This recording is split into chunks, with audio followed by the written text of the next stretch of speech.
उठित जागृत प्राप्त वरन निबोधिता, अर्थात उठो जागो और तब तक भागो जब तक लक्ष्य प्राप्त न हो जाए। तो इन्होंने तीन चीजें बताई थी। यथार्थ जीवन की इच्छा होनी चाहिए, आजीवन उद्योग और विरामहीन साधना। अगर ये तीनों चीजें कोई व्यक्ति करता है तो वो अपने लक्ष्य को निश्चित प्राप्त कर लेगा। यथार्थ जीवन की इच्छा, यथार्थ का मतलब जो वास्तविक हो, जो वास्तविक हो, और वो तभी मिलेगा जब आप प्रतिदिन लक्ष्य निर्धारित करते हो। प्रतिदिन लक्ष्य को भी आप तोड़ करके निर्धारित करो।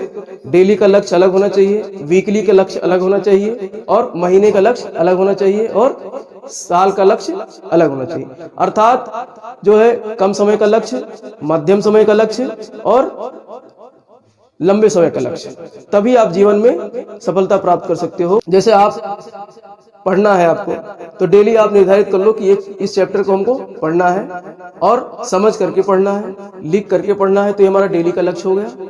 और दूसरे दिन हमको क्या पढ़ना है, वो दूसरा लक्ष्य हो गया। अब जब एक महीने का एक हफ्ते का लक्ष्य डेली का निर्धारित हो जाए, तो हर हफ्ते हमको रिवाइज भी करना है उस चीज को, तो रिवीजन का लक्ष्य बना लें। और हर महीने उन सारी चीजों को पुनर्रिवाइज करना है, ये लक्ष्य बना लें। फिर हमारा सालों साल का जो लक्ष्य होगा वो क्या होगा, आने वाले 2-3 सालों में हमको सफलता अर्जित करनी है। क्योंकि जीवन बहुत हमको छोटा मिला है। ईश्वर ने जीवन जो प्रदान किए हैं इंसानों को, वो औसतन 70-80 वर्ष का है। इस उम्र में आपको बहुत सारा कुछ करना है, तो वो तभी करोगे जब आप अपने लक्ष्य को निर्धारित करके इन टर्म्स में, शॉर्ट टर्म, मिडिल टर्म और लॉन्ग टर्म में लक्ष्य को निर्धारित करोगे, तो आजीवन उद्योग करना पड़ेगा आपको। उद्योग मतलब कार्य करना पड़ेगा। जब तक आपका जीवन है तब तक अब ऐसा नहीं कि लक्ष्य आपको मिल गया तो आपने उद्योग बंद कर दिया। लक्ष्य पाने के बाद भी आपका उद्योग रहेगा। और विरामहीन साधना की बात की है। विरामहीन साधना, साधना ऐसी करनी होगी जिसमें निरंतरता हो, जिसमें रुकावट ना हो, निरंतरता हो। और साधना से ही जो है लक्ष्य प्राप्त होता है। साधना कैसे होगा, जब हम प्रतिदिन अपने लक्ष्य पर नजर गड़ाए रखेंगे। जो है बगुले की भांति, जिस तरीके से बगुला जो है मछली पे जो है एकाग्रचित होकर के जो है जल में से मछली को पकड़ लेता है, उस तरीके से एकाग्रचित होकर के हमको लक्ष्य पे नजर गड़ाए रखना होगा। तभी साधना हमारी सफल होगी और हम अपने लक्ष्य को प्राप्त कर सकते हैं। और इसका बहुत बड़ा उदाहरण युवाओं के लिए एक नाम था सफिन हसन। आपने नाम सुना होगा, सफिन हसन, जो यंगेस्ट आईपीएस ऑफिसर बना, जो यंगेस्ट आईपीएस ऑफिसर बना। प्रथम अटेम्प्ट में इसने जो है अपने लक्ष्य को भेदा। और पता है इसके जीवन में बहुत सारी कठिनाइयां आई थी। जब ये मेंस लिखने जा रहा था तो इसका एक्सीडेंट हो गया। ये तो अच्छा रहा कि जिस हाथ से लिखता था वो हाथ सही सलामत था, दूसरा हाथ जो है इसका फ्रैक्चर हो गया था।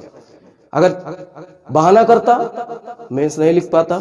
अस्पताल में महीने भर एडमिट रहा और वहां से सीधे गया मेंस का पेपर लिखने। और जब इंटरव्यू देने जाना था तो वायरल बीमारी हो गई और फिर अस्पताल में अपने गांव चला गया दिल्ली से, फिर वापस जाकर के एडमिट रहा।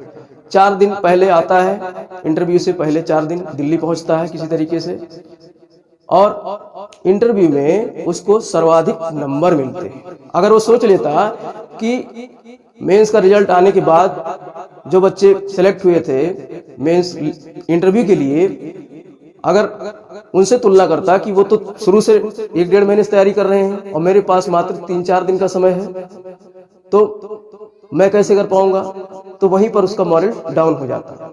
लेकिन उसने साधना, निरंतरता, इन सारी चीजों को और लक्ष्य पर निगाह गड़ाए रखना, बहानेबाजी कुछ नहीं की और लक्ष्य को अपना भेदा।